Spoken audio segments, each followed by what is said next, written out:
नमो अरहंताणं नमो सिद्धाणं नमो वैरियाणं नमो अज्झायाणं नमो लोये सव्यसाहुणं मोक्षमार्गस्य नेतारं भेत्तारं कर्मभूभृतां ज्ञातारं विश्वतत्त्वानां वन्दे तद्गुणलब्धये।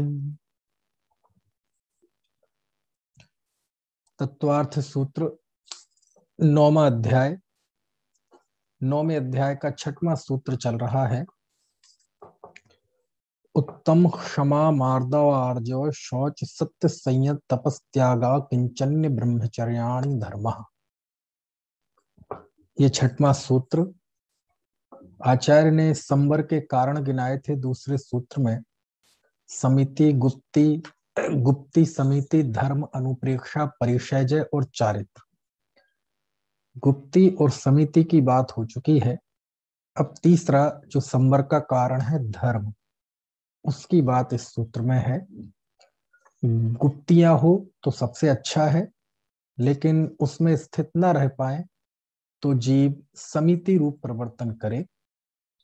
और समिति में भी अब समितियों में किसी तरह का प्रमाद ना हो, असावधानी ना हो, तो उसके लिए इन 10 धर्मों का कथन है। तो इस सूत्र की आज हमें बात करनी है। कल थोड़ी सी चर्चा हुई थी।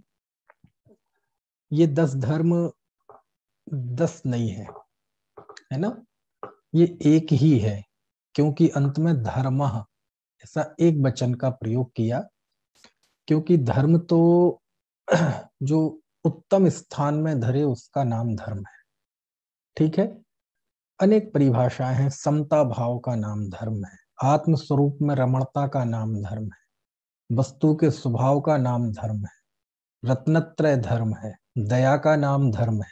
ऐसे कई हैं। एक गाथा तो मैं आपको बार बार सुनाता ही हूँ, कार्तिकेयानुप्रेक्षा की 476वीं गाथा, जिसमें आचार्य कुमार स्वामी कार्तिकेय ने एक ही गाथा में धर्म की 4 परिभाषाएं दी। कौन सी गाथा? 476। उसमें उन्होंने लिखा, धम्मो बत्थु सहावो खमादि भावो यदस विहो धम्मो रैणत्तयम च धम्मो जीवाणम रक्षणम धम्मो। यानी एक गाथा में 4 धर्म की परिभाषाएं बताने वाली ये बहुत गजब गाथा है कुमार स्वामी कार्तिकेय की, कार्तिकेयानुप्रेक्षा ग्रंथ की। तो उसमें बताया, धम्मो बत्थु सहावो, वस्तु के स्वभाव का नाम धर्म है। खमादि भावो या 10 विहो धम्मो, खमादि मतलब क्षमा आदि भाव, 10 विहो धम्मो, इस तरह क्षमा आदि 10 रूप से उत्तम क्षमा आदि भाव ये धर्म है। तीसरा ऋणत्रयम च धम्मो, रत्नत्रय धर्म है। और चौथा जीवाणम रक्षणम धम्मो, जीवों की रक्षा धर्म। ठीक है, तो जगह जगह अलग अलग शैली में, अलग अलग प्रकरण में, अलग अलग उद्देश्यों से धर्म की अलग अलग परिभाषाएं आती है। यहाँ साधनात्मक तौर पर धर्म की बात चल रही है।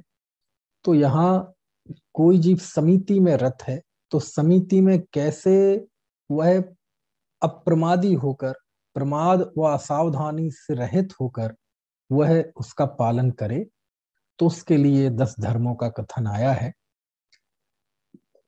एक वचन इसलिए लिया क्योंकि यह सब आत्मा की शांत दशा रूप परिणति है ना। एक ही चारित्र गुण है, उसी की ये निर्मल दशा है, और उसी एक निर्मल दशा को ये 10 भेद रूप से देखा गया है ना। द्रव्यार्थिक नय से एक ही धर्म है, और पर्यायार्थिक नय से ये 10 है, ऐसा आप समझ लेना। चलिए, सबसे पहले इसमें उत्तम शब्द है। कल मैंने आपको उत्तम शब्द की सार्थकता बताई थी। कल हमने उत्तम शब्द का बिल्कुल सरल अर्थ आपको बताया था कि उत्तम ये सम्यक दर्शन, सम्यक ज्ञान की सत्ता का सूचक है। यानी क्षमा आदि धर्म है, लेकिन कब वह सम्यक दर्शन ज्ञान सहित हो तो।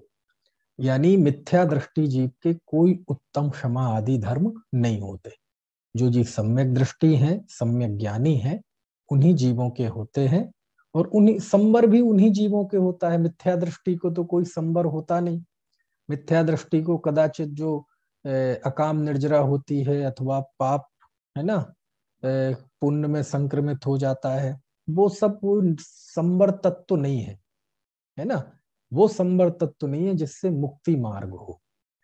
यहाँ जिस संबर तत्व की बात चल रही है तो संबर निर्जरा तत्व मुक्ति मार्ग है ना। और मिथ्या दृष्टि तो मुक्ति मार्ग ही है ही नहीं, वो तो संसार मार्ग ही है। मिथ्या दृष्टि तो जीव कितना ही ज्ञान कर ले, कितना ही आचरण पाल ले, उसकी तो संपूर्ण श्रद्धा ज्ञान चारित्र वह अनंत संसार को ही बांध रहा है, अनंतानुबंधी कषाय जन्य है, इसलिए उसकी तो यहाँ बात है नहीं। ठीक है, ये कल मैंने बड़ा सरल सा अर्थ बताया था। अब एक अर्थ में बताता हूं जो प्राचीन, जो तत्वार सूत्र की टीका में आचार्य देवनंदी पूज्यपाद स्वामी ने लिखा, सरबार सिद्धि में अकलंक स्वामी ने भी लिखा, और बाद में जो जो भी टीकाएं लिखी गई प्रायः सबने लिखा कि उत्तम का अर्थ क्या है, यहाँ उत्तम शब्द क्यों डाला गया सूत्र में।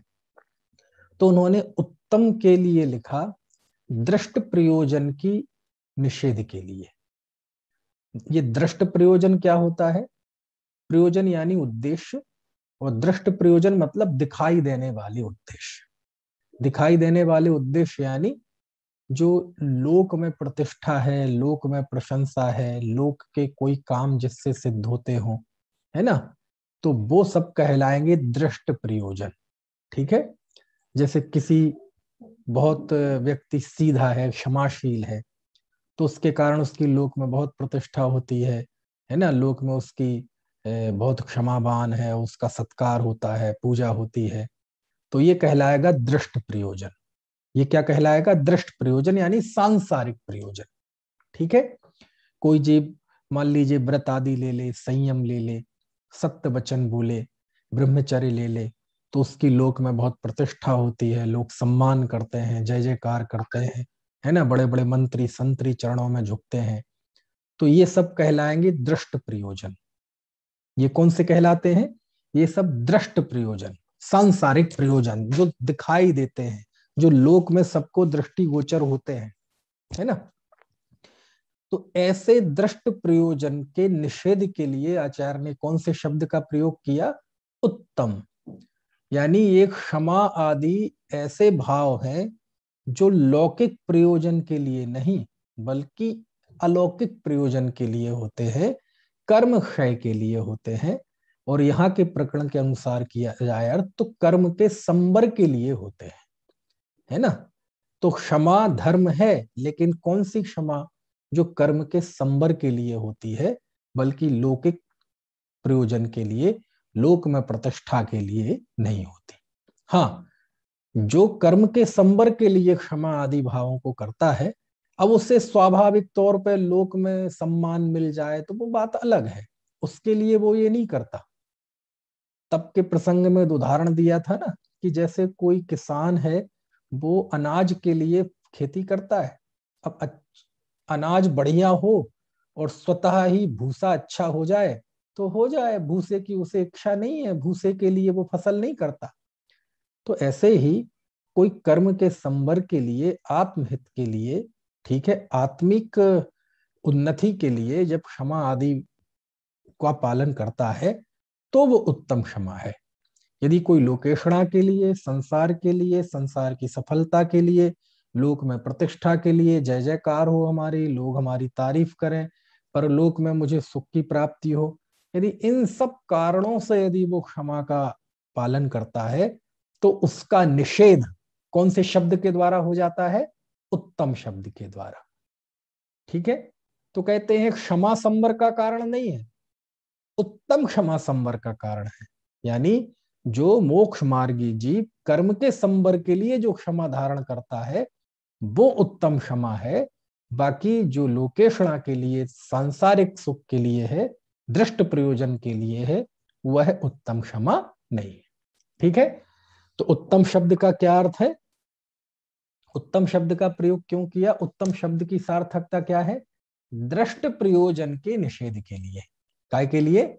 दृष्ट प्रयोजन। ठीक है, ये बात आपको समझ में आ गई कि नहीं? तो इस तरह आप इन 10 धर्मों को आगे देखेंगे तो ये इसलिए भी होते हैं कि सांसारिक प्रयोजनों की सिद्धि के लिए कोई करता है। समझ में आए ना? कोई त्यागी हो जाए, कोई व्रत ले ले, कोई संयम धारण कर ले, लेकिन उसके पीछे उसका ये उद्देश्य नहीं है कि हम कर्मों का संवर करें, मोक्ष मार्ग हो, निर्जरा करें कर्मों की।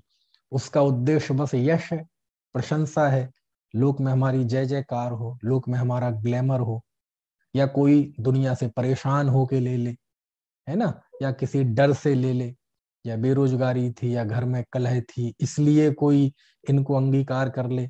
तो कहते ये सब उत्तम नहीं है। उत्तम तो क्या है? जो कर्म संवर के लिए, कल जो मैंने बताया था वहां उसका, उसमें उत्तम का अर्थ क्या है? सम्यक दर्शन ज्ञान पूर्वक। क्योंकि जो ऐसी उत्तम क्षमा किसके होती है? सम्यक दर्शन ज्ञान पूर्वक ही होती है।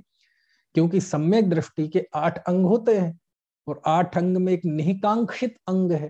तो निहिकांक्षित अंग का स्वरूप क्या है? कि उसे अपने किसी भी क्रिया से उसे कोई सांसारिक सुख की इच्छा नहीं होती। बस उसी को तो उत्तम में यहां ले रहे हैं कि दृष्ट प्रयोजन के लिए, निषेध के लिए आचार्य ने यहां उत्तम शब्द लिखा है। ठीक है, चलिए एक तीसरा अर्थ। ये 3 कोई अलग अलग अर्थ नहीं है, बस शब्द को समझने की, उसको छूने के लिए अलग अलग तरह से अपन शब्द साधना करते हैं। एक तीसरा अर्थ, उत्तम क्षमा मतलब स्वाभाविक क्षमा। क्या मतलब हुआ? कोई ऊपर से ओढ़ी हुई क्षमा नहीं, कोई किसी की सिखाई हुई क्षमा नहीं, बस हम साधु हैं इसलिए हमें क्षमा करना चाहिए, ऐसी क्षमा नहीं। क्षमा का अभिनय नहीं, कि अंदर में तो क्रोध है लेकिन बाहर में यार मैं मुनि हूं तो मुझे क्रोध करेंगे तो अच्छा नहीं लगता है पद के लिए, और ये मुनि की धर्म की बदनामी होती है। इस भाव से जो क्षमा बाहर में दिखाई देती है वैसी नहीं। स्वाभाविक क्षमा। स्वाभाविक क्षमा, जैसे आत्मा का स्वभाव जानना है, ऐसे ही आत्मा का स्वभाव क्षमा भाव है। क्षमा भाव मतलब क्रोध पैदा नहीं होना, ठीक है, बैर भाव पैदा नहीं होना। इस तरह से आत्मा का स्वाभाविक रूप से क्षमा है। तो कौन सी क्षमा आदि ये धर्म है? जब बिना किसी बाहरी दबाव के, बिना किसी बाहर की शिक्षा के दबाव के, बिना किसी पद के दबाव के, बिना किसी भय से, बिना किसी आशा से, बिना किसी स्नेह से, है ना, सहज स्वाभाविक। जैसे जब कोई बहन मां बनती है तो उसके अंदर मातृत्व का भाव कैसे होता है? स्वाभाविक होता है कि किसी का सिखाया हुआ होता है? कि उसकी सास या माँ या देवरानी या जेठानी आके सिखाए कि अब तुम्हारे गर्भ में एक संतान आ चुकी है, इसलिए अब तुम अपने अंदर मातृत्व का भाव पैदा करो। ऐसा उपदेश देता है कोई? ममता का भाव पैदा करो। पिता को कहते हैं अब तुम अपने अंदर पितृत्व का भाव पैदा करो। ऐसा होता है क्या? समझ में आए ना? तो कहते वो भाव स्वाभाविक होता है, कोई ऊपर से ओढ़ा हुआ नहीं होता। ऐसे ही क्षमा आदि स्वाभाविक हो। जो व्यक्ति साधना करता है, आत्मिक साधना, तो स्वाभाविक तौर पे उसके अंदर उत्तम क्षमा आदि के भाव प्रकट हो, तो वो उत्तम क्षमा है। तो उत्तम शब्द किसका निषेध कर देता है? अस्वाभाविक क्षमा का, आदि का। तो अस्वाभाविक क्षमा मतलब जो ऊपर से ओढ़ी हुई हो, जो दिखावटी हो, जो पद की गरिमा के लिए ऊपर से पाली जा रही हो, जो लोकेशणा के लिए हो, लोक में पूजा सत्कार के लिए हो, है ना, वो अस्वाभाविक क्षमा है। यानी वैसा अंदर में भाव तो है नहीं लेकिन बाहर से उसका अनुपालन हो, तो वो अस्वाभाविक है। तो तीनों का घेर फेर के देखा जाए तो एक ही अर्थ है। ठीक है, चलो अब थोड़ा थोड़ा सा हम इनका स्वरूप जानते हैं, बहुत संक्षेप में। विस्तार से तो 1 घंटे में एक धर्म की चर्चा होती है दशलक्षण पर्व में, है ना। दशलक्षण पर्व आएंगे ना अभी, और अभी आने वाले हैं, है ना। और अभी मेरे समझ से कल से ही शुरू होने वाले हैं, है ना। कल बसंत पंचमी है, तो पंचमी से ही शुरू होते हैं। और कल तो बसंत पंचमी आचार्य कुंद कुंद देव का जन्म जयंती मानी जाती है। उस पर भी कल सुबह 9 बजे खास व्याख्यान होगा मेरा, आप लोग आइएगा उसमें। तो कुंद देव की जन्म जयंती भी है कल, है ना। तो ये जो दशलक्षण पर्व साल में 3 बार आते हैं, ये बात और है कि अपन भादों में उसे खास उत्साह से मनाते हैं। अब वो भादों में क्यों उत्साह से मनाते हैं उसके अपने कारण हैं, लेकिन उन 10 धर्मों में और इन 10 धर्मों में कोई फर्क है क्या? बोले देखो वैसे तो कोई फर्क नहीं है, लेकिन फिर भी फर्क है। क्या फर्क है? ये जो 10 धर्म है ये मुनि की मुख्यता से यहाँ आए। ठीक है, गुप्ती समिति का पालन कौन करता है? मुनि करता है। तो ये मुनि की मुख्यता से 10 धर्मों की बात आई है, और ये 10 धर्म मुनि के कोई तिथि में नहीं होते कि पंचमी को उनके उत्तम क्षमा होगी, छठवीं को उत्तम मारदव होगा, सातवीं को उत्तम आर्दव होगा, अष्टमी को उत्तम, है ना, मारदव आर्जव, उत्तम शौच होगा, है ना, और अनंत चौदस के दिन उत्तम ब्रह्मचर्य होगा। ऐसा कोई तिथि वार उनके ये 10 धर्म नहीं होते, किसी तिथि विशेष में उनके 10 धर्म नहीं होते। ये तो उनके 365 दिन, हर पल, हर क्षण, प्रत्येक पल की प्रत्येक चारित्र गुण की पर्याय में ये सभी धर्म उनके हैं। इसलिए उनके लिए इन पर्व का, है ना, मुख्यता नहीं है। वो जो 10 धर्म में 10 धर्मों की बात चलती है उसमें तो गृहस्थ की मुख्यता है। किसकी मुख्यता है? गृहस्थ की मुख्यता है। वो गृहस्थ को धर्म की आराधना के लिए एक विशिष्ट पर्व है वो। उसका साधु की साधना से संबंध नहीं है। साधु तो 365 दिन होते हैं उनके 10 धर्म, समझ में आए ना, है ना। ये तो गृहस्थ के लिए है कि इन 10 दिनों में बाकी गृहस्थ जो है वो गृहस्थ अपनी सामान्य जिंदगी को छोड़कर थोड़ा क्षमा, दया, संयम में जीवन इन 10 दिनों में जिए, थोड़ा अभ्यास करें, है ना, त्याग का, संयम का, है ना, अनासक्ति का, ब्रह्मचर्य का। उसके लिए गृहस्थों के लिए वो व्यवस्था दी गई है, समझ में आया ना। लेकिन जब बात उत्तम क्षमा आदि 10 धर्मों की आती है, जो संबर के कारण है, जिसका दूसरे सूत्र में उल्लेख है और छठवें सूत्र में ये 10 बताए हैं, उनका उन पर्व से संबंध नहीं है। ये तो मुनि के हैं, और मुनि के 365 दिन होते हैं। मोक्ष बात समझ में आ गई कि नहीं?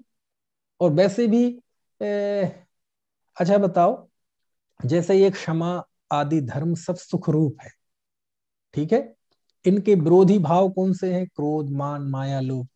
तो कभी ऐसा होता है क्या, आज मैं क्रोध का नाश करूंगा, कल मैं मान का नाश करूंगा, परसों मैं माया का नाश करूंगा, तरसों मैं लोभ का नाश करूंगा, फिर मैं असत वचन का नाश करूंगा, फिर मैं असंयम का नाश करूंगा, फिर मैं इच्छाओं का निरोध करूंगा, तप करूंगा, फिर त्याग करूंगा? ऐसा होता है क्या? फिर मैं परिग्रह छोड़ूंगा, और फिर अंत में ब्रह्मचारी हूंगा? ऐसा होता है? ये वे केवल और केवल गृहस्थों के अभ्यास के लिए चीजें हैं, है ना। ये सब बात हमें बहुत स्पष्टता के साथ समझ लेनी चाहिए, है ना। वो 10 धर्मों की व्यवस्था, वो 10 धर्मों का जो पर्व है वो कब से चले, कैसे चले, उसका इतिहास क्या है, वो सब मैंने बहुत जानने की कोशिश की प्राचीन शास्त्रों में, है ना। तो लेकिन ये असली बात है कि वो गृहस्थों की मुख्यता से वो 10 लक्षण पर्व है, और मुनि का तो 365 दिन 10 लक्षण पर्व है। उनका तो प्रत्येक दिन पर्व है, समझ में आया ना है। चलिए, तो वो 10 धर्म ऐसे कोई क्रम से नहीं होते कि एक एक, सैद्धांतिक दृष्टि से देखा जाए तो सभी कषायों का नाश, है ना, अंतर मुहूर्त में हो जाता है। कोई जीव जब क्षपक श्रेणी मारता है ना, तो अंतर मुहूर्त में सारी कषायों का नाश कर देता है, क्रोध का, मान का, माया का, लोभ का, है ना, अंतर मुहूर्त में नाश कर देता है सब। 10-10 दिन थोड़ी लगते हैं, है ना। खैर सैद्धांतिक पहलू तो जो है सो है ही, लेकिन वो जो 10 लक्षण पर्व है वो गृहस्थों की मुख्यता से है, ताकि वो अपनी सामान्य जिंदगी से थोड़ा सा अलग, है ना, संयम आदि का अभ्यास कर सके। ठीक है। अब होता क्या है कि गृहस्थ की वैसी दिनचर्या तो है नहीं बहुत अच्छी पवित्र, है ना। अब 10 दिन आते हैं तो वो विशेष त्याग करने पे उतारू हो जाता है। तो उतारू होने से क्या होता है, करना चाहिए, उसका निषेध नहीं है, लेकिन मैं उसका एक दूसरा पहलू बता रहा। कि मान लीजिए कोई व्यक्ति का ना तो बाजार का त्याग है, ना जमी खंड खाने का त्याग है ना, कुछ भी त्याग नहीं है, बाजार का खाता है, होटल में खाता है, जमी कंद खाता है ना। मांस और शराब की तो मैं नहीं कहता, लेकिन जो व्यक्ति होटल में खा रहा है वो उसने सभी खा लिया, लेकिन फिर भी वैसा जिसे लोक में मांसाहार करते वो तो नहीं करते, वो जैनी है, इतना तो है उसको। अब वो दशलक्षण पर्व अचानक आ गए। अब उनके त्याग रूप जो ये स्वाभाविक भाव होना चाहिए विशुद्धि, वो तो उसके है नहीं। यदि होती तो वो होटल में क्यों खाता, जिमीकंद क्यों खाता, पानी बिना छना पानी क्यों खाता, सब खा रहा है, इसका मतलब वो स्वाभाविक विशुद्धि तो उसके है नहीं। अब पर्व के दिन आ गए। अब वो चूंकि जैन है, परिवार में सब लोग बहुत अच्छे हुए हैं, उनके माता पिता दादा दादी सब बड़े धर्मशील थे, मुनियों को आहार दान देते थे, पूजा करते थे, घर में कभी जमी कंद आया नहीं, रात्रि में भोजन हुआ नहीं, लेकिन वो सब करता है।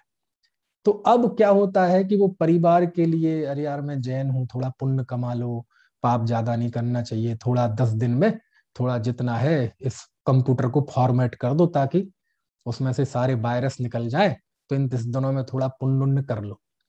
तो ऐसे अनेक भाव से फिर वो 10 दिन क्या करता है, बाजार का छोड़ देता है, जमीकंद खाना छोड़ देता है, चाट पकौड़ी इडली और वो चाउमीन सब छोड़ देता है ना। अब वो एक आध दिन हो गया, 2 दिन हो गया, अब जब वो स्वाभाविक वो अंदर में विशुद्धि ना हो, और फिर जो वो 10 दिन करता है, तो 11वें दिन मालूम क्या प्रवृत्ति होती है, फिर वो आखिरी दिन तो इंतजार सा करने लगता है कि कब अनंत चतुर्दशी जाए और कब झपट्टे मारूं। और फिर जब वो ऐसा लगता है कि बिल्कुल जेल से छूट गया हो, सारे बंधन टूट गए हो, है ना, और फिर उससे एकदम ऐसी प्रवृत्ति होती थी 10 दिनों में ऊपर, और अगले दिन बिल्कुल धड़ाम से नीचे गिरता है। समझ में आया क्यों होता है ऐसा? है इसलिए होता है क्योंकि वो उसके अंदर वो स्वाभाविकता नहीं थी, वो अस्वाभाविक रूप से इन सब चीजों का पालन कर रहा था। तो क्या करें, ना करें, नहीं करें, लेकिन कहने का मतलब यह है कि उसका अंतरंग पहलू समझ के थोड़ा वैसी विशुद्धि भी हो। तो विशुद्धि होगी तो 10 दिन बीत जाएंगे तो भी वो 11वें दिन वो पालन करेगा। वो विशुद्धि नहीं होगी तो वो एकदम बंधन से छूटेगा। जैसे गुब्बारे में हवा भरती है तो एक लिमिट तक तो भरती जाती है, और 10 दिन बाद जब वो फूटती है ना, तो फिर वो कैसी प्रवृत्ति, आपने कभी इनके हालात सुने होंगे। उपवास, अनेक लोग ऐसे उपवास करते हैं कि कल उपवास है तो आज शाम को पेल पेल के खाएंगे, और कल तो उपवास हो गया, और परसों तो उपवास तोड़ने के लिए ऐसा भोजन तैयार करेंगे कि वो, और वो बास था भाई कल, समझो बात को, ऐसा थोड़ी है। तो उस पर इतना आडंबर होगा कि कहते हैं सत्यानाश कर दिया उपवास का, है ना। तो वो जो है वो जैसे भी है, चलो जो भी है जैसे भी है, थोड़ा त्याग करे, कम से कम गृहस्थ करे तो इस अभिप्राय से वो 10 धर्मों की गृहस्थों की मुख्यता से वो पर्व चलते हैं, 10 लक्षण पर्व। लेकिन जो धर्म है वो तो मुनि के होते हैं, और वो 365 दिन होते हैं। कुछ बात समझ में आ रही कि नहीं है? चलो, अब थोड़ा थोड़ा सा इनका संक्षेप में विचार करें। सबसे पहला है उत्तम क्षमा। मिथ्या दृष्टि की तो होती नहीं, ये तो छोड़ ही दो, ये तो सम्यक दृष्टि ज्ञानी धर्मात्मा के होती है। क्षमा मतलब क्रोध के अभाव रूप क्षमा। क्रोध के नाश से, क्रोध के अभाव से जो आत्मा में शांति प्रकट होती है, जो आनंद भाव प्रकट होता है, उसी को कहते हैं उत्तम क्षमा। ठीक है, तो क्रोध भी नहीं होता मुनि के, बैर भी नहीं होता, क्योंकि क्रोध तत्काल प्रकट हो जाता है, लेकिन जब वो क्रोध अंदर में जमा रहता है तो क्या बन जाता है, बैर, क्रोध का आचार या मुरब्बा, है ना। तो क्रोध व बैर ये दोनों ही हमारे धर्मात्मा जीवों के, हमारे साधुओं के नहीं होते। किसी के प्रति भी बैर नहीं होता, क्योंकि वो बैर का परिणाम जानते हैं, कई कई जन्मों तक चलता है। शास्त्रों में एक तरफा, लोक में आपने एक तरफा प्यार की कथाएं तो सुनी होंगी, हमारे शास्त्रों में तो एक तरफा बैर की भी कथाएं हैं। पार्श्वनाथ के प्रति बैर चला था ना कमठ का, कितने भावों से, सोचो आप, एक तरफा। पार्श्वनाथ के जीव के अंदर नहीं था, लेकिन उसके अंदर था। खैर, तो क्रोध और बैर के अभाव रूप जो परिणति है चारित्र की, उसको कहते हैं उत्तम क्षमा। ठीक है। दूसरा है उत्तम मार्दव। मार्दव मतलब मृदुर भाव, मृदुता, कोमलता। तो मान कषाय के अभाव से जो कोमलता प्रकट है, उसका नाम है मार्दव। अब कोई समिति का पालन कर रहा है, अब वो 4 हाथ जमीन देख के चल रहा है, गमन कर रहा है, तो रास्ते में ऐसे लोग मिलेंगे जो तुम पे छींटा कशी करेंगे, टीका टिप्पणी करेंगे। देश देशांतर में जाओगे तो मिथ्या दृष्टि लोग तुम्हें बुरा भला कहेंगे, है ना। तुम पे छींटा कशी कर सकते हैं, पत्थर भी मार सकते हैं, और भी प्रताड़ना दे सकते हैं। तो कहते हैं क्षमा भाव रखो। समझ में आए ना। और जाति का, कुल का, जो 8 प्रकार के मद होते हैं, जाति का मल, कुल का मल, है ना, रूप का मल, मल नहीं, मद जाति का मद, रूप का मद, बल का मद, रिद्धि का मद, ज्ञान का मद, ये कोई भी मद उनके अंदर नहीं होता। क्यों नहीं होता? क्योंकि वह मुनि, वह साधक, वह धर्मात्मा जीव अपना मूल्यांकन किसी पर वस्तु से करते ही नहीं है। क्योंकि पर वस्तुओं का संयोग वियोग होना ये उदय के अधीन है, उसमें हमारा कर्तृत्व नहीं है। मैं तो एक शुद्ध चिद्रूप वस्तु हूं, ये भाव उनके अंदर होता है। यही कारण है कि वो अपना मूल्यांकन बाह्य वस्तुओं से नहीं करते। इसलिए ना उनके अंदर अहंकार पैदा होता है और ना दीनता का भाव पैदा होता है ना। अब कोई मुनि है, अब उनके पास तो कुछ भी नहीं है, तो उन्हें कोई दीनता का भाव है? बोले नहीं, ये सब तो त्याग के आए हैं, इसलिए सुखी है वो। तो अहंकार का भाव होना अथवा दीनता का भाव होना, ये दोनों ही मृदुता के विरोधी है। इसलिए, है ना। चलो, तो क्या अर्थ हुआ?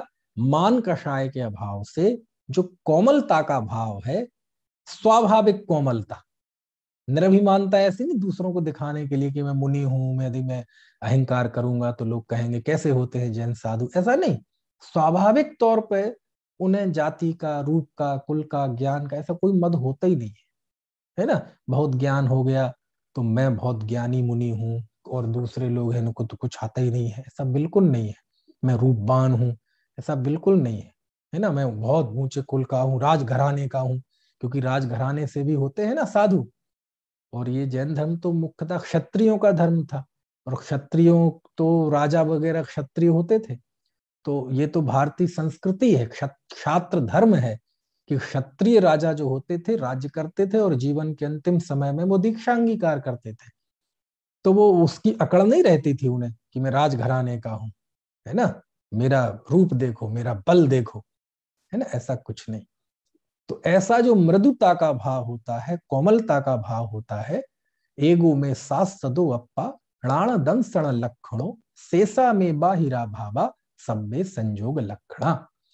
कि मैं एगो में सास सदो अप्पा, एक शाश्वत आत्मा ही मेरा है ना। एगो में सस सदो अप्पा णाण दंसण लक्षणों, ज्ञान दर्शन लक्षण वाला एक शाश्वत आत्मा ही मेरा है। शेषा में बाहिरा भावा, मुझसे जो बाहर के सब भाव हैं, सब्बे संयोग लक्षणा, वे सब संयोग लक्षण वाले, है ना। तो ये जो उनके अंदर ज्ञान है वो मृदुता का भाव, ना ना ना, रूप वगैरह ये तो उदय धन स्थिति है। तो ये सब उत्तम मार्दव। ठीक है, आपको बात समझ में आ रही है कि नहीं? चलो, तीसरा है उत्तम आर्जव। आर्जव क्या है? जैसे क्रोध की, क्षमा की विरोधी कषाय है क्रोध, मार्दव की विरोधी कषाय है मान, ऐसी आर्जव की विरोधी कषाय है माया। आर्जव का भाव होता है, आर्जव मतलब सरलता का भाव। तो मन वचन काय, इन तीनों की सरलता। ठीक है। छल करने वाला व्यक्ति क्या होता है? मन में है कि मुझे दिल्ली जाना है, बोलेगा कि देहरादून जाना है और जाएगा अलीगढ़। समझ में है ना है? अब मैं यहाँ की लोकेशन के हिसाब से बता रहा हूँ। अब इंदुलाल जी आपके कनाडा में क्या लोकेशन बनेगी मुझे नहीं पता, क्योंकि एक तरफ दिल्ली है, एक तरफ यहाँ देहरादून है और इस तरफ ये अलीगढ़ है। तो मन में आएगा दिल्ली का, बोलेगा देहरादून का, जाएगा अलीगढ़। तो मतलब छल की भावना मन में जो होता है उससे उलट बोलता है, और उससे मतलब सरलता नहीं होती। सरलता क्या है? सरलता वो है कि जहां मन वचन काय तीनों एक रूप हो जाए। और एक रूप कैसे? कि जब वह जीव अपने आत्मा में जाए तो मन वचन काय तीनों की एक, तीनों रुक जाए। वो है असली एक रूपता। समझ में आए ना? कि जहां मन भी विश्राम हो गया, वचन भी विश्राम को प्राप्त हो गया और काय भी विश्राम को प्राप्त हो गया। और जब उपयोग अपने आत्मा में जुड़ गया तो ये तो निश्चय आर्जव धर्म है। ठीक है। लेकिन व्यवहार में आर्जव धर्म क्या है? तो मन में होना, वही वचन में बोलना, वही मन करना। तो पंडित जी आपने ये बहुत बढ़िया बता दिया अक्षय। बोले जो मन में आए, मान लीजिए मुझे भाव आ जाए कि किसी को मुझे झापड़ मारना है और मैं उससे कह दूं कि मैं तुम्हें तमाचा मार दूंगा, तो मन में आया तमाचा मारने का भाव, मैंने बोल भी दिया और फिर अंत में जाके जड़ भी दिया। तो हो गई ना, मन में होए सो वचन उचरिए, वचन होए सो तन सो करिए। जो मन में होए वही बोलना चाहिए और वो जो बोलो वही करना चाहिए। तो हमें पाप भाव मन में आया, वो मैंने कह भी दिया और कर भी दिया, तो हो गए ना तीनों सरल। अरे कहते इसका नाम सरलता नहीं है। इसका नाम सरलता नहीं है, क्योंकि हम सब जीवों के जो अंदर में भाव है वो इतना क्या कहना चाहिए, इतना मलिन हो चुका है कि हम जैसे जीवों को तो यही कहेंगे, भैया मन में हो सो मन में रखिए, वचन ना उचरिए, और वचन हो सो तन सो ना करिए। समझ में आए ना? तो फिर ये मन वचन काय की एक रूपता और ये सरलता तो ऐसे जीवों के लिए है कि जिनका मन इतना पवित्र होता है कि उनकी वाणी में भी वही पवित्रता, वही करुणा, वही दया, वही अनासक्ति, वही तत्व ज्ञान निकलता है, वही समता रस निकलता है, और उनकी क्रिया भी वैसी होती है ना? इसके लिए वो पूजा की पंक्ति है ना, दिन रात आत्मा का चिंतन, मृदु संभाषण में वही कथन, निर्वस्त्र दिगंबर काया से भी प्रकट हो रहा अंतर्मन। दिन रात आत्मा का चिंतन, मन में भेद विज्ञान, आत्मा का चिंतन, तो वाणी में भी वही कथन और निर्वस्त्र क्रिया, और उनकी वृत्ति से भी यही पता चल रहा है कि ये तो अपने अंदर में ही सुख मानते हैं, बाहर में इनकी कोई रुचि है ही नहीं। तो उनका मन वचन काय तीनों अंतर्मुखी होने की प्रेरणा दे रहे हैं। तो ये मन वचन काय की एक रूपता, इसका नाम व्यवहार में उत्तम आर्जव है। और निश्चय से तो जहां मन वचन काय तीनों से उपयोग हटे और उपयोग आत्मा में रमण करने लगे, वो निश्चय आर्जव है ना? चलो ठीक है, तो ये हो गया। तो आर्जव की विरोधी कौन सी कषाय है? माया। ठीक है। इस आर्जव पे जब मेरा व्याख्यान होता है दशलक्षण पर्व में, तो उसकी तो एक 5-6 मिनट की क्लिप बहुत वायरल हुई थी, और वो फेसबुक पे भी पड़ी है, जगह जगह वायरल हुई, और उसका शीर्षक था भगवान से धोखा। सुनी है आप लोगों ने? किस किस ने सुनी? उत्पल जी आपने सुनी है? अच्छा आपने सुनी, इंदुलाल जी। उत्पल जी आप ग्रुप में नहीं है क्या? तत्वार्थ चर्चा ग्रुप में है? चलो तो अभी मैं डाल दूंगा। तो उत्तम आर्जव पे मेरे व्याख्यान की वो छोटी सी क्लिप बीच में से कट करके वो खूब वायरल हुई थी, जिसमें ये बताया था कि ये छलिया जीव निजी जीवन में तो छल करता ही है, लेकिन जब धार्मिक जीवन में आता है, मंदिर में आता है, तो भगवान को भी ठगने से चूकता नहीं है, भगवान को छलता है ना? तो अब वो सस्पेंस रहने दो, कैसे छलता है वो आप सुन लेना। चलो चौथा है उत्तम शौच। ठीक है। अब देखो यहाँ उत्तम शौच चौथा धर्म है, लेकिन वो पूजन में उत्तम सत्य है शायद, है ना? तो वो कहीं कहीं चल पड़ा कि सत्य पहले लें कि शौच पहले, दूसरी जगह सत्य भी है, इसलिए वो कोई चिंता की बात नहीं है, पूजन में ही हुए ऐसा नहीं है, लेकिन क्रम ये ही बैठता है ठीक ठाक, है ना? कि उत्तम शौच। लेकिन कोई कहे नहीं सत्य, कोई बात नहीं, सत्य वैसे भी कौन सा मुनि के ये क्रम से होते हैं, ये 10 धर्म अक्रम से होते हैं, क्योंकि ये एक ही धर्म है इनमें। समझ में आए ना? इन 10 धर्मों में निश्चय से चारित्र की निर्मलता, वो निश्चय से धर्म है। व्यवहार से इन 10 धर्मों में जो दया का, करुणा का, है ना, और सावधानी का, यत्नाचार, ये सारे भाव हैं, तो व्यवहार है। है ना।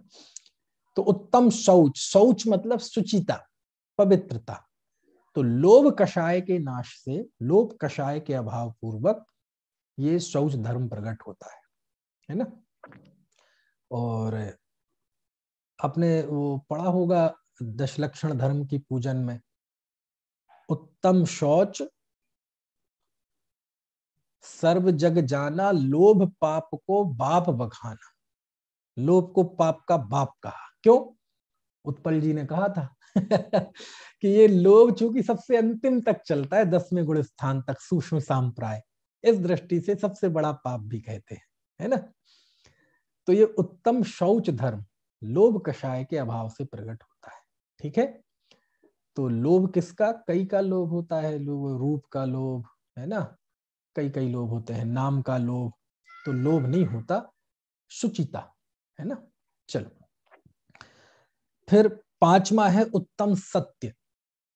सत्य मतलब सत वचन बोलना, प्रशंसनीय वचन बोलना। तो आप कह सकते कि ये भाषा समिति में हो गया था, फिर ये सत्य धर्म अलग से क्यों कहा? तो देखो दोनों में थोड़ा फर्क है। भाषा समिति में तो ये था भाषा को बहुत अच्छे से भाषा का उपयोग करना, और उसमें थी मुख्यता, जैसे कोई मुनि गमन कर रहे हैं तो अपने साधर्मी जनों की बात नहीं है, भक्त जनों की बात नहीं, बहुत लोग मिलेंगे आपको, आपको नहीं मानने वाले मिलेंगे, आपसे बहस करने वाले मिलेंगे, विधर्मी मिलेंगे, मिथ्या दृष्टि मिलेंगे, विरोधी मिलेंगे, नापसंद करने वाले मिलेंगे। तो भाषा समिति में उनसे बोलचाल की मुख्यता है कि भैया कम बोलो।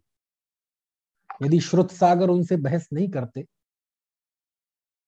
तो इतना बड़ा कांड होता, 700 मुनिराजों पे उपसर्ग होता क्या? नहीं होता ना। यदि वो वहां धैर्य रख लेते, लेकिन बहस करी तो उसका परिणाम भुगतना पड़ा, 700 मुनिराजों पे उपसर्ग हुआ, ठीक है ना, और इतना बड़ा वितंडा हुआ। फिर वो विष्णु कुमार को भी वो अपना पद छोड़ना पड़ा, वो जो हुआ आपको पता है। तो कहते हैं जो दूसरे तरह के लोग हैं उनसे कम बोलना, मीठा बोलना और हितकारी बोलना, ये उनकी मुख्यता है। लेकिन सत्य वचन में बोले उनका छोड़ दो। आप आपके जो संघ के साधु हैं, और कोई साधर्मी है, और कोई, है ना, भक्तगण भी हो सकते हैं, आपसे नीची पदवी के धारी भी हो सकते हैं, तो वो तो मिथ्या दृष्टि पर मत वाले हैं नहीं, वो तो आपके ही मत के हैं। तो उनसे यदि आप किसी धर्म के कारण यदि ज्यादा भी बोलते हैं तो उससे भाषा समिति का उल्लंघन नहीं होता। समझ में है ना। यानी कम बोलने का उपदेश है किसके साथ? विधर्मी के साथ। लेकिन जो आपके साधर्मी हैं उनसे, तो आप तो कह रहे थे कि कल साधुओं को भी कम बोलना चाहिए आपस में। हाँ, कम ही बोलना चाहिए, लेकिन धार्मिक कोई बिंदु हो तो उस पर ज्यादा बोलने की भी निंदा नहीं की गई है ना।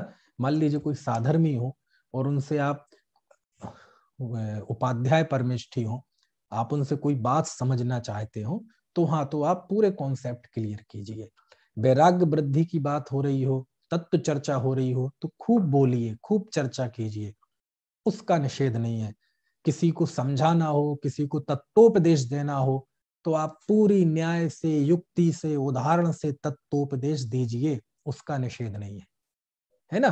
तो वहां जो वचन की प्रवृत्ति ज्यादा होती है उसको भाषा समिति के विरुद्ध नहीं माना गया है, उसे सत्य वचन के अंतर्गत माना गया है, क्योंकि वो वचन शास्त्रानुसार होते हैं, धर्म वृद्धि करने वाले होते हैं, अशोभनीय नहीं होते, प्रशंसनीय वचन होते हैं, दूसरे जीव को मोक्ष मार्ग में लगाने वाले होते हैं। तो उपदेश देने में, तत्व चर्चा में, सीखने में जो वचन की प्रवृत्ति होती है, तो कोई ये नहीं कह सकता कि भाषा समिति में तो ये कहा था थोड़ा बोलो। हाँ, वो दूसरे लोगों के साथ बोलने की बात थी, लेकिन जहां मामला धर्म का है, उपदेश का है, सीखने सिखाने का है, वहां ज्यादा बोलने का निषेध नहीं, ठीक है ना। वहां तो वो बोलते हैं, क्योंकि ताकि विशुद्धि बढ़े। तो वो सत्य वचन के अंतर्गत आता है, ठीक है।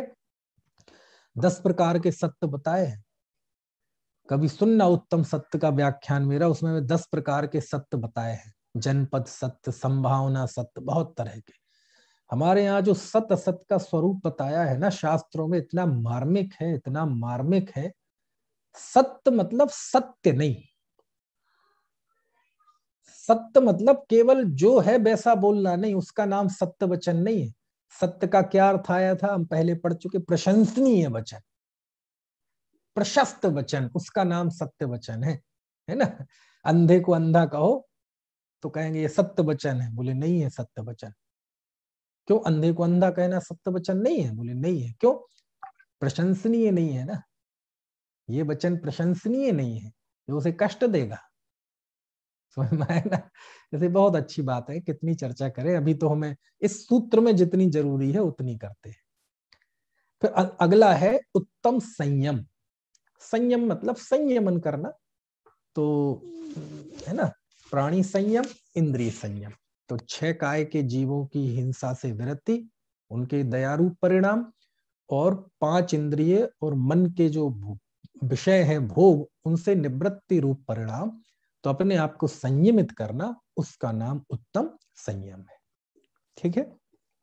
और संयम की तो बड़ी महिमा है, जिस बिना नहीं जिन राज सीज हैं, तूर लियो जग कीच में, एक घड़ी मत बिसरो करो नित आओ जब मुख बीच में। पूजन की पंक्ति में है ना कि इस ऐसा ये संयम है कि इसके बिना जिनराज नहीं सीजते, मतलब भगवान नहीं बनता कोई, मोक्ष की प्राप्ति नहीं होती संयम के बिना। इसलिए एक घड़ी मत बिसरो, एक घड़ी मात्र के लिए भी इस संयम का विस्मरण नहीं करना चाहिए। आओ जम्मुख बीच में, जम्मुख मतलब यममुख, यानी मृत्यु के मुंह पर आ गए हो, ऐसे समय में भी संयम को नहीं भूलना चाहिए। अरे मृत्यु तुम्हारे सामने बुला रही है और तुम संयम को भूल गए, है ना। है, तो ये संयम के बिना मोक्ष की प्राप्ति नहीं होती, है ना। इसलिए संयम की धर्म मतलब हमारे जिन धर्म में बहुत मुख्यता है। ठीक है। फिर है उत्तम तप। ये तप क्या है, तप इच्छा निरोधा तपा, अभी आगे बात आएगी। इच्छाओं का निरोध, उसका नाम तप है। 12 प्रकार का तप कहा, 6 अंतरंग तप, 6 बहिरंग तप। ठीक है। तो निश्चय से अपने आत्म स्वरूप में स्थिरता, और स्थिरता होने से वो स्थिरता ही निश्चय तप है। और जब स्थिरता होती है तो इच्छाएं रुकती हैं, इच्छाओं का नाश होता है, तो वो उसका निषेध पक्ष है। और इसके लिए साधन रूप से जो अनशन आदि होते हैं, वो सब बाह्य तप कहलाते हैं। तो 6 अंतरंग तप हैं, 6 बहिरंग। अनशन, अवमोदर्य, वृत्ति परिसंख्यान, रस परित्याग, विविक्त शय्यासन, कायक क्लेश, ये बहिरंग तप है। प्रायश्चित, विनय, वैयावृत्ति, स्वाध्याय, विसर्ग और ध्यान, ये अंतरंग तप है। अब बहुत मार्मिक स्वरूप है इनका, मैं अपने आप को कंट्रोल कर रहा हूं कि बहक ना जाऊं। ठीक है, इसलिए एक एक का स्वरूप नहीं बताता हूं। चलो, इसके बाद है उत्तम त्याग। त्याग यानी ममत्व भाव, पर के प्रति ममता का त्याग करना, ये त्याग। अब व्यवहार से 4 प्रकार, दान को भी त्याग कर कहते हैं। अब दान में तो मुख्यता देखो गृहस्थ की है, मुनि की मुख्यता नहीं है। समझ में आया ना, क्योंकि 4 प्रकार के दान होते हैं, आहार दान, औषधि दान, शास्त्र दान और वसति का दान। अब मुनि आहार दान तो दे नहीं सकते, औषधि दान दे नहीं सकते, शास्त्र दान किसी को वो क्या देंगे, है ना क्योंकि वो कहाँ से लाएंगे, इतने लोग आते हैं शास्त्र, है ना। लेकिन शास्त्र दान का एक दूसरा नाम है ज्ञान दान। तो उसमें गृहस्थ की मुख्यता से, गृहस्थ मुनि को जो शास्त्र देता है उसकी। लेकिन ज्ञान दान तो मुनि कर सकते हैं, किसी को समझा सकते हैं, पढ़ा सकते हैं, उपदेश दे सकते हैं। चौथा है बसति का दान, ये गृहस्थ मुनि को करता है ना। उसी का दूसरा नाम है अभय दान, कि हे मुनिराज, आप इस स्थान पर रहकर, है ना, आप चर्या कीजिए। कोई मुनि संघ में बीमार है तो उनकी वैयावृत्ति हो जाएगी, समाधि कराना है तो समाधि हो जाएगी। तो निडर निर्भय होके, निश्चिंत होके आप यहाँ ये कर लीजिए। तो इसको कहते हैं गृहस्थ द्वारा मुनि को अभय दान। लेकिन कमाल की बात है, भयभीत ज्यादा कौन है, गृहस्थ की मुनि? गृहस्थ है ना, तो गृहस्थ क्या अभय दान करेगा। लेकिन वो एक चरणानुयुक्त का पहलू। दूसरा इसका भावनात्मक पहलू, मुनि अभयदान देते हैं सबको। कैसा अभयदान कहते हैं कि एक इंद्रिय, दो इंद्रिय, तीन इंद्रिय, चार इंद्रिय, पंचेंद्रिय, किसी भी जीव को मुझसे डरने की जरूरत नहीं है। तो सारी दुनिया को उन्होंने अपनी ओर से निर्भय कर दिया है। इसका नाम है अभयदान। समझ में आया ना? आप देखो वो एक करवट से लेटते हैं, तो दूसरा करवट क्यों नहीं लेते? क्योंकि यहाँ पीछे दिखता नहीं है ना, कोई जीव आ जाएगा तो मर जाएगा, इसलिए एक करवट से लेटते हैं। अभयदान। समझ में आए? धूप में चल के आ रहे हैं और छाया में आ रहे हैं, तो पिक्षिका से पूरे शरीर का परिमार्जन करते हैं, क्योंकि ऐसे सूक्ष्म जीव होंगे जो हमें दिखाई नहीं देते, कि वह धूप में तो जीवन जी सकते हैं, छाया में जाएंगे तो वो मर जाएंगे। अभयदान। समझ में आए ना? ऐसे अभयदान होता है? तो कहने का आशय ये है कि इतनी सूक्ष्म दृष्टि होती है उनकी जीव दया के प्रति। तो ये जो सभी जीवों के प्रति उन्होंने, है ना, उनका जो करुणा भाव है, वो सब अभय दान देता है कि मुझसे डर। छेड़ाला में लिखा ना कि वो जब ध्यान में बैठते हैं तो ऐसे स्थिर होके बैठते हैं कि हिरण वगैरह आके उनसे अपनी खाज खुजली कर जाते हैं। वो समझते हैं पत्थर है, निडरता के साथ वो ऐसे अंजलि में लेके, अंजलि बना के ऐसे हाथों, एक हाथ में दूसरा हाथ रख के पद्मासन मुद्रा में बैठे हैं, 12 भावनाओं का चिंतन कर रहे हैं, पंच परावर्तन का चिंतन कर रहे हैं, है ना, है ना, और अपने जीवन की क्षणभंगुरता का, आत्मा की नित्यता का, शांत दशा का, इन सब का चिंतन करते करते हर्ष से उनकी आंखों से आंसू गिरते रहते, आर्त से नहीं, दुख से नहीं, आनंद में। और वो अंजलि में इकट्ठा हो जाता है जल, और वो जीव जंतु आके पी जाते हैं। समझ में आए ना? अभयदान। आपने नहीं देखा बाहुबली भगवान की मूर्ति जहां होती है तो उनकी बेल लग गई, उनके पैर के यहाँ सांप ने बामी बना ली। सबको अभयदान है, किसी को चिंता करने की कोई जरूरत ही नहीं है ना? तो ये अभयदान कहलाता है कि मुनि की ओर से। अब देखो, जब वो पांडव, दुर्योधन का भांजा जब 5 पांडवों पे उपसर्ग करने आया और लोहे के गरम गरम कड़े डालने आया, है ना, तो उसको पता था कि देखो जब इनके हाथ में अस्त्र शस्त्र थे तब तो 100 कौरव मिलके इनका बाल बांका नहीं कर सके, लेकिन आज अब ये साधु बन गए हैं, आज तो हम इनकी गर्दन भी काट देंगे तो ये उफ करने वाले तक नहीं है। क्यों?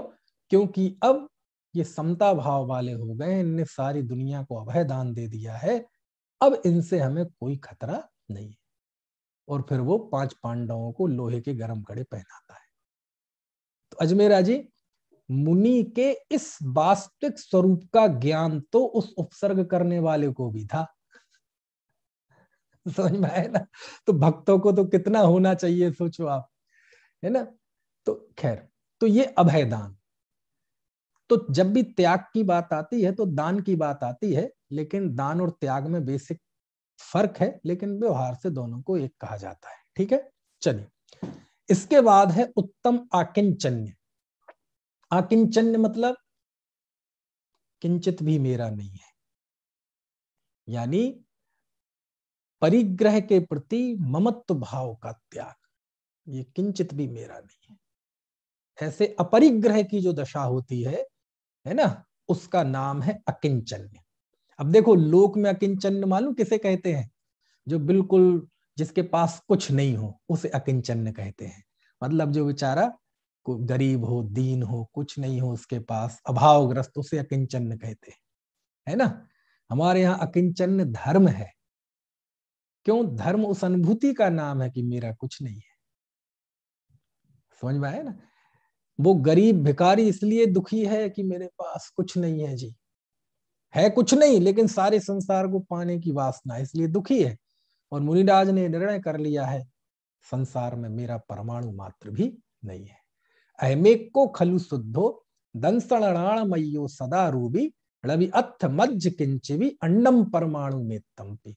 मैं एक शुद्ध ज्ञान दर्शनमयी सत्ता हूं और परमाणु मात्र भी मेरा नहीं है।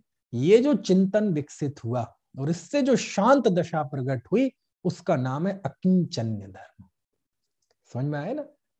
त्याग में पर वस्तु के प्रति आकर्षण का त्याग था, इसमें भी वो ही है।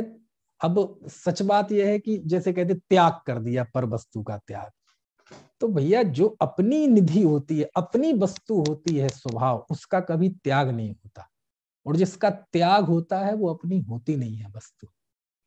जावे सो मेरा नहीं, मेरा सो जावे नहीं, जाता है तो जाने दो, आता है तो आने दो। समझ है ना? है?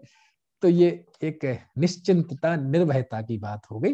तो ठीक है, उत्तम आकिंचन मतलब अपरिग्रह, पर भाव, पर द्रव्यों के प्रति ममता भाव का त्याग, मूर्छा का त्याग। और मूर्छा का त्याग है तो पर द्रव्य का त्याग तो है ही। पर का त्याग हो रुपए पैसे मकान आदि का, लेकिन अंदर से ममत्व का त्याग हो, ऐसी गारंटी नहीं है। लेकिन अंदर से ममत्व भाव का त्याग है तो बाहर से तो त्याग होना ही होता है। चलिए, फिर अंतिम है ब्रह्मचर्य। ये ब्रह्मचर्य क्या है? ब्रह्मचर्य थी ब्रह्मचर्य, आत्म स्वरूप में चरण करना, ये ब्रह्मचर्य है। पर द्रव्यों का त्याग कर दिया तो अब किसी ना किसी को ग्रहण तो करेगा ना। तो ग्रहण किसको करेगा? अपने आत्म स्वरूप को ग्रहण करेगा। तो आत्म स्वरूप को ग्रहण करना ही ब्रह्मचर्य है। ये उसका प्रवृत्ति पक्ष हो गया। और निवृत्ति पक्ष क्या है कि इंद्रियों के विषयों का त्याग, और खास तौर से स्पर्शन इंद्रिय के त्याग, ये इसका नास्ति पक्ष है। अस्थि पक्ष क्या है? आत्म स्वरूप में रमणता, ये ब्रह्मचर्य है। और ब्रह्मचर्य मतलब इन 10 धर्मों में सबसे बड़ा धर्म है। बोले क्यों? क्यों? क्योंकि इसके बाद अब क्या होना है? दयानत धर्म 10 पैड़ी चढ़ के शिव महल में पग धरा। पूजन की पंक्ति में आता है ना कि 10 धर्मों की सीढ़ी चढ़ के अब मोक्ष महल में पग रख रहे हैं। तो अंतिम सीढ़ी कौन सी है? ब्रह्मचर्य। ब्रह्मचर्य धर्म का फल है, ब्रह्मचर्य धर्म का आधार है। जितना कहा जाए इसके बारे में उतना है, क्योंकि ब्रह्म में लीन होना, आत्मा में लीन होने का नाम ब्रह्मचर्य है। और आत्मा में लीन हो गया, इसके बाद अब कुछ बचता नहीं है। समझ में आया? अब कुछ नहीं बचता। यदि उसमें लीन हो गया, ऐसा लीन हो गया कि फिर नहीं गिरे ना, तो बस अब तो अनंत काल के लिए लीन ही हो गया। समझ में आया ना? लेकिन यदि गिरेगा तो फिर से लीन ही होना है, फिर गिरेगा तो फिर से लीन ही होना है ना? तो ये ब्रह्मचर्य है। ठीक है। और 10 धर्मों की पूजन के जो स्थापना का छंद है, उसमें अकिंचन और ब्रह्मचर्य को तो सार कहा गया है। कहा गया है कि नहीं? आकिंचन ब्रह्मचर्य धर्म 10 सार है, चहुगति दुखते काढ़ी मुकति करतार है। कि परिग्रह का त्याग, ये निषेध परक हो गया। आत्म स्वरूप में रमणता, ये विधि परक हो गया। और जब रमण करेगा तो पंच इंद्रिय के विषयों का त्याग करेगा। तो हर एक धर्म के 2 पहलू होते हैं, एक उसका विधेय पहलू अस्थि पक्ष, और एक उसका नास्ति पक्ष। यदि किसी का त्याग है तो किसी ना किसी चीज का ग्रहण भी होगा, क्योंकि बिना ग्रहण के जो त्याग होगा ना, वो कार्यकारी नहीं होगा। देखो, जैसे मैं आपको बताता हूं, जैसे बच्चा है, अब बच्चे के हाथ में कोई खतरनाक खिलौना है, कोई चाकू ले लिया हाथ में या कोई भी, अब वो खतरनाक है वो खिलौना, अब उसे तो पता नहीं, पता चले वो अपना नुकसान कर ले, किसी दूसरे को मार दे, वो स्वपर घातक है। अब उससे वो आपको खतरनाक खिलौना छुड़ाना है, तो आपको छुड़ाने के 2-3 उपाय हैं। आप बताना इसमें कौन सा उपाय सही है मदन लाल जी? पहला उपाय तो ये है कि आप उसे समझाएं, देखो बेटे, ये बहुत खतरनाक चीज है, ये बहुत खतरनाक है, चलो चलो मुझे दे दो। अच्छा, ये रास्ता सही है, समझ जाएगा वो। बड़े बड़े नहीं समझते, बच्चे क्या समझेंगे? बच्चे को समझा रहे है। जितना समझ में आ जाए तो सम्यक दर्शन का पात्र ना हो जाए। अभी 8 वर्ष से कम का है वो, अबोध है, अभी कुछ नहीं समझता। तो आपका ये प्यार से समझाना तो काम में आएगा नहीं। चलो दूसरा तरीका बताता हूं। ए, डराओ धमकाओ, बैठ, रख दे, रख रख। मोक्ष ये तरीका सही है? नहीं। नहीं है। क्यों नहीं है? मान जाएगा वो।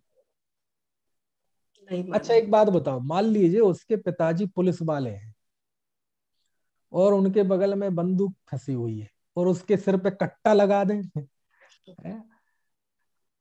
क्यों जी? अजमेरा जी, आप कहेंगे बंदूक बंदूक के दृष्टांत कहाँ से लाते हो? अरे मैं मेरठ में रह रहा हूँ भैया। यूपी में रह रहा हूँ। है ना? है? है? खैर, तो वो दे देगा। बंदूक लगा दो आप, है, गोली मार दूंगा, छोड़ दे, नहीं छोड़ेगा। अच्छा, एक उपाय ये है कि आप उसे जबरदस्ती छीन लें। तो क्या होगा, अब चूंकि वो बच्चा है, आप ताकतवर है, तो संभवतः आप उससे छीन लें। लेकिन जब वो आफत मचाएगा ना, रोएगा ना, तो तुम बहुत प्यार से देने आगे, ले ले भैया। तो क्या तरीका है? देखो भैया, इस मनोविज्ञान को समझो। बच्चा तो बच्चा है। आप सोचो है बच्चा आत्म ध्यान के लिए बैठ जाए, आप सोचो है बच्चा गंभीरता से शास्त्र स्वाध्याय के लिए बैठ जाए, वो संभव नहीं है। बच्चा है, उसे खेलने के लिए कुछ ना कुछ चाहिए। ये उसका नेचर है, ये उसकी उस समय की पर्याय का स्वभाव है। तो क्या करो, आप उससे बढ़िया कोई खिलौना उसके पास लाओ। अरे देखो बेटा, ये देखो कितना बढ़िया, देखते हो तो कितना बढ़िया पिक्चर, देखो कितनी बढ़िया चीज मैं लाया हूं। तो वो उसकी तरफ लपकेगा और ये चीज अपने आप छोड़ देगा, उसका ध्यान भी नहीं जाएगा वो कहाँ गई कैसे गई, और आप छुपा के रख लो आराम से। ये सम्यक तरीका है। क्यों? क्योंकि वो तो खेलेगा, उसे एक आलम्बन चाहिए। जब तक उसका बेहतर आलम्बन उसे नहीं मिलेगा, तब तक वो इसे नहीं छोड़ेगा, कुछ भी कर लो आप। ऐसे ही हमारे आत्मा में भी एक श्रद्धा नाम का गुण है, एक चारित्र नाम का गुण है। श्रद्धा का काम है किसी न किसी में अपनापन करना। चारित्र का काम है किसी ना किसी का ध्यान करना, लीन होना। अब तक ये जीव शरीर को, विषय कषाय को, संसार को, है ना, रुपए पैसे मकान पंचेंद्रिय के भोगों को अपना मानता था। ठीक है, उसी में लीन रहता था। अब तुम सोचो कि इसे हम, इससे उत्कृष्ट चीज तो कोई बताए नहीं, आत्मा की तो चर्चा ना करें, आत्मा दिखाए नहीं, आत्मा का की प्रेरणा दे नहीं, और इसी कहे कषाय इसको छोड़ना चाहिए, पांचों पापों को छोड़ना चाहिए, ये हे है पंचेंद्री के विषय कषाय जहर है। अरे तो जहर तो है, लेकिन वो करेगा क्या आत्मा, बताओ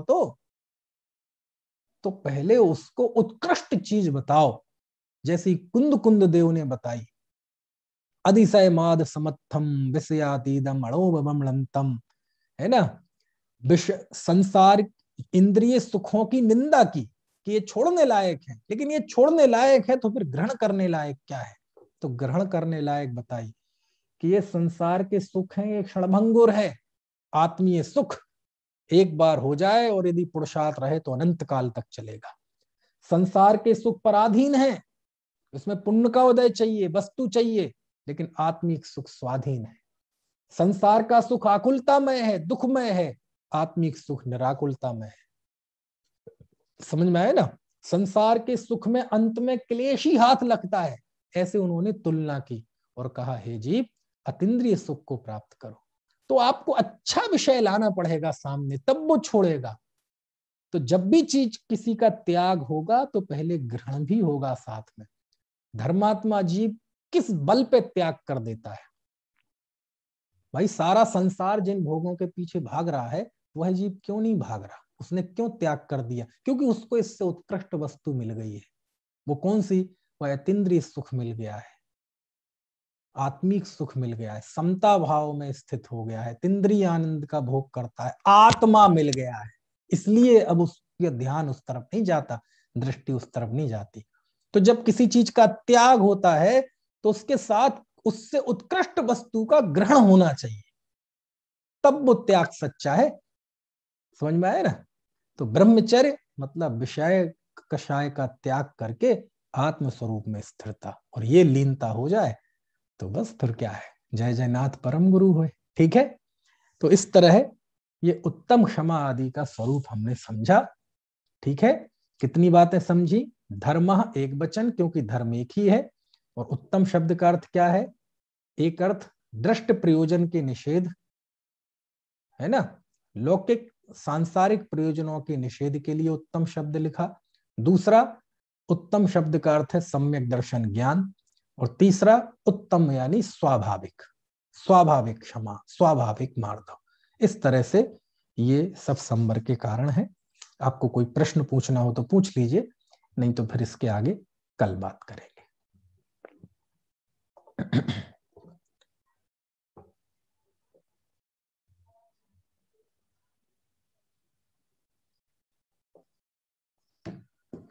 चल, कल 9 बजे आप जुड़ना। कुंद कुंद आचार्य पे मेरा खास व्याख्यान होगा, क्योंकि कल कुंद कुंद आचार्य का की जन्म जयंती है, तो उस पर बात करेंगे। ठीक है, चलिए अभी हम जिनवाणी स्तुति करते हैं। यही टाइम पे क्या सर? हाँ, इसी टाइम। अच्छा, तो हम हाँ हाँ, बताइए बताइए। हमारी क्षमा उत्तम हम क्षमा करते तो हमारी क्षमा उत्तम क्षमा नहीं रहेगी क्या? अब ये तो सबको अपना अपना मूल्यांकन करना चाहिए कि देखो, 4 प्रकार की कषाय होती है: अनंतानुबंधी, प्रत्याख्यानावरण, प्रत्याख्यानावरण और संजुलन। तो किसी सम्यक दृष्टि धर्मात्मा के जो अनंतानुबंधी क्रोध का अभाव हुआ, ठीक है, चौथे गुण स्थान में, तो उतनी आंशिक क्षमा उसके प्रकट हुई, है ना। मोक्ष मार्ग में हालांकि उसकी मुख्यता नहीं है। 5वें गुण स्थान वाले ने अप्रत्याख्यानावरण कषाय का नाश कर दिया, तो अप्रत्याख्यानावरण क्रोध का नाश भी किया, तो उतने अंशों में उसे क्षमा प्रकट हुई, ठीक है। लेकिन तीसरी कषाय का नाश किया, तो ये उत्तम क्षमा, जो इसकी यहाँ बात है, मुनि की बात, वो वहां प्रकट हुई, ठीक है। तो वो उस क्रम से होती हैं। तो आप भी चाहे तो आप अपनी भूमिका के हिसाब से, चौथे गुण स्थान और पंचम गुण स्थान तो गृहस्थ में रह के भी हो सकता है, तो अनंतानुबंधी और अप्रत्याख्यानावरण कर्म यानी क्रोध का नाश करके उतनी क्षमा तो हम प्रकट कर सकते हैं और इसके आगे का पुरुषार्थ कर सकते हैं, ठीक है। चल, एक ये ज्योति जैन जी का आ रहा है कि ये नंबर ऐड कर ले, तो आप लोग मेरा ज्योति जी, आप मेरा नंबर लिख लीजिए, ठीक है। उस पर आप मुझे जय जनन लिख के भेज दीजिएगा, तो मैं ग्रुप की आपको लिंक भेज दूंगा, तो आप उस पर क्लिक करते ही आप जुड़ जाएंगे। मेरा नंबर है। और भी यूट्यूब पे भी जो लोग हैं, और भी जो लोग हैं जो सुनेंगे, क्योंकि तत्वार्थ चर्चा एक ग्रुप बना रखा है हमने इस क्लास के सभी विद्यार्थियों का, तो जो भी सूचनाएं हैं मैं उसमें डाल देता हूं। मान लीजिए आज क्लास नहीं चलनी, कल नहीं चलनी, कब चलनी, कैसी चलनी, तो वो हमारी सूचना का एक ग्रुप है, तो आप उसमें जुड़ सकते हैं। उसमें लगभग 150 से ज्यादा लोग हैं। तो आप मेरा नंबर नोट कर लीजिए, 9528762447, 9528762447। मैंने ये यूट्यूब पे भी डाल दिया है ना, 9528762447। इस पे आप मुझे जय जैन लिख के भेज दीजिएगा और लिख दीजिए प्लीज ऐड मी, तो मैं आपको ऐड कर दूंगा। चलिए, जिनवाणी स्तुति।